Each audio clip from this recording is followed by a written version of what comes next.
Terima kasih pemirsa, Anda masih bersama kami di Liputan Metropolis. Pemirsa, kejadian seorang pemuda di Kabupaten Oki menjadi korban pengeroyokan 4 orang pria viral di media sosial. Atas kejadian ini, korban pun sudah membuat laporan ke polisi.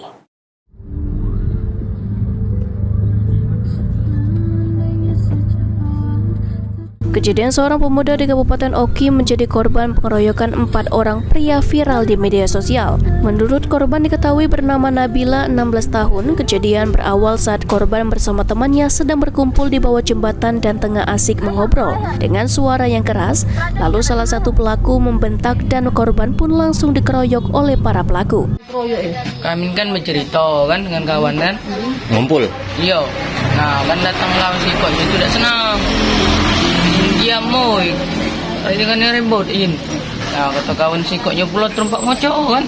Siapa yang ngocok itu? Robi. Namanya? Iya. Budak mana itu? Budak Palembang, budak Ando nah. Baru datang? Iya.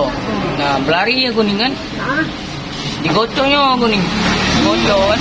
Iya, dikejarnya. Langsung dikeroyok kuning. mau berapa ngeroyok kah? Wong 4.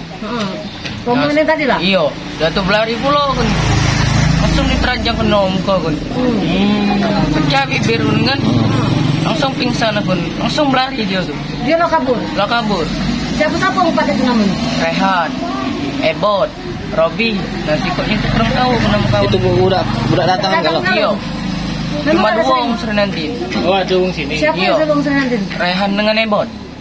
Masih dia sekarang? Iya. Kalau Palembang itu kalau balik. Dia tuh kalau kesini nih anak pemain? Iya. Sering kesini? Akibat kejadian tersebut, korban mengalami luka memar di bagian kepala dan luka sobek di bagian bibirnya. Kejadian ini sendiri sudah dilaporkan korban ke polisi. Novan Wijaya, PAL TV.